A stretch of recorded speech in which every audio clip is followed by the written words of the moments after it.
the incoming rookie that will have the biggest impact on their team? I have a different answer for that. All right, all right. Go I'd ahead. go for me. I'd go with. I have two on my list.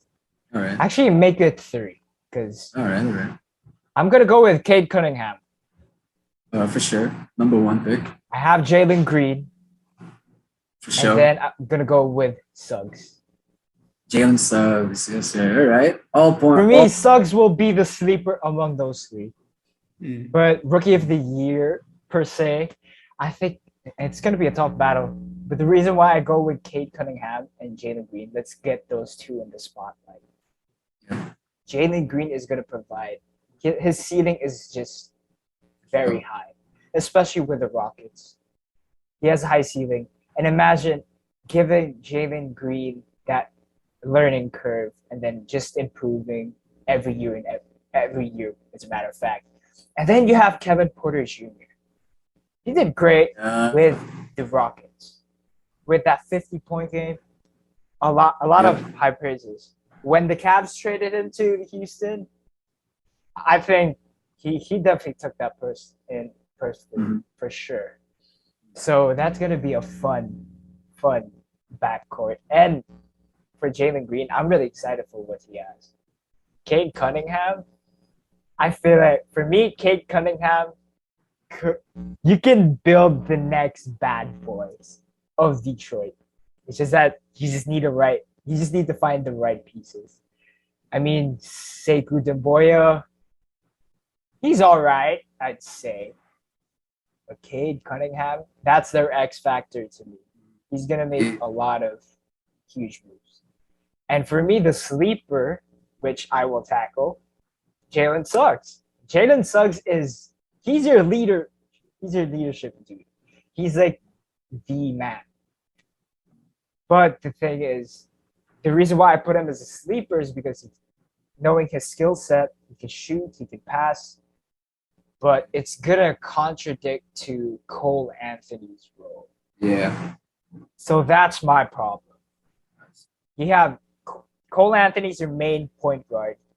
Shooting guard, you have Jalen Suggs, which I think Jalen Suggs, you can utilize him better if I were Orlando. But his ceiling is definitely there. It's just that for the problem with Suggs is how are you going to use him, especially in Orlando, especially with a system. That's the one question that you have to think about it, especially for Orlando. But all aside from that, I have three. These are the guys that I'm looking forward to. What about you guys?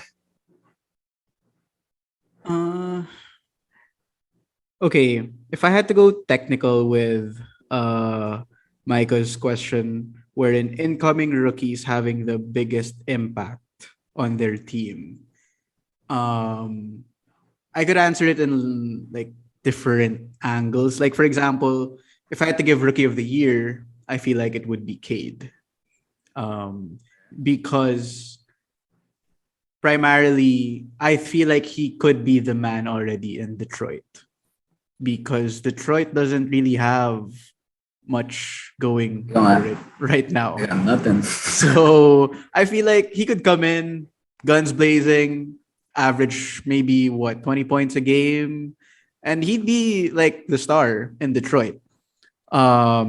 That is a big impact. But if I had to pick like a different angle, I feel like in terms of winning basketball, the Rockets are much better positioned than Detroit when it comes to like, quote unquote finishing the rebuild process and actually competing.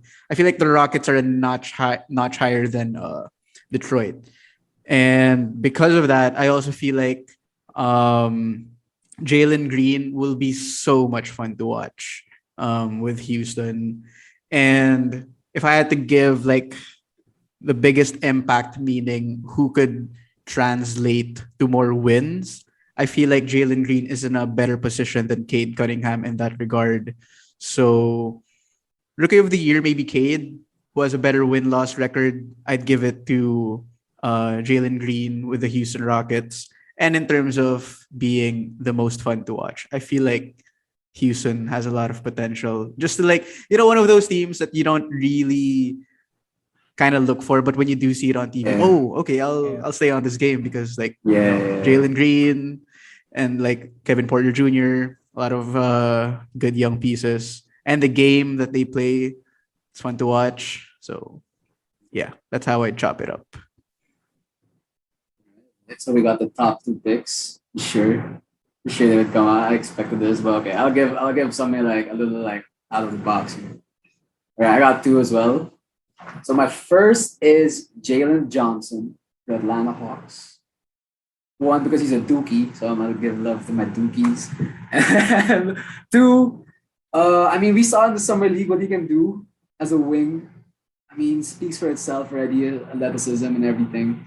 And I think DeAndre Hunter, when Atlanta drafted him, I think Jalen Johnson could somewhat fill that role because DeAndre Hunter's been injured past few seasons.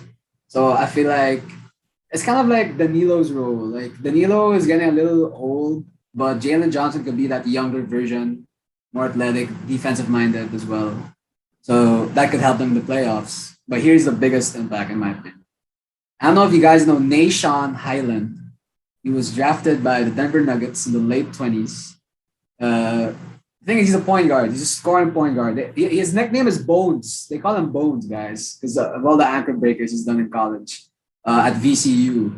He called him Bones. And the thing is, Jamal Murray is still recovering from the ACL. So the point guard scoring position is very open. And once he gets playing time, I think he's going to help them keep their standings up there in the playoff top eight until Jamal Murray comes back. And that's going to be a very vital role for the Denver Nuggets. Sir, so That's an interesting take. yeah, Sleepers. That's Sleepers. interesting. sleepers, Yeah, sleepers man. for sure. Although I do agree with Denver. Right. Okay, yeah, where you said that Jamal Murray, he's gonna fill that void for Jamal Murray, but there comes a time where you ask the question, if Jamal Murray comes back, you have Faku Campazzo as your second or your backup Yeah. point guard. So, that kind of limits his playing time. But Yeah, well, once he yeah, comes back. but that is a good take. I'm not gonna lie. Yeah. Yeah, A but lot of sleepers. yeah, that's why though. But like, if Jamal comes back, like this, it's not like they'll take him out immediately because of course Jamal needs time to get back in the groove, get back to the system, take off the rust. So probably we'll see it like all the way throughout the season, and then the playoffs. That's when we'll see more of Murray for sure.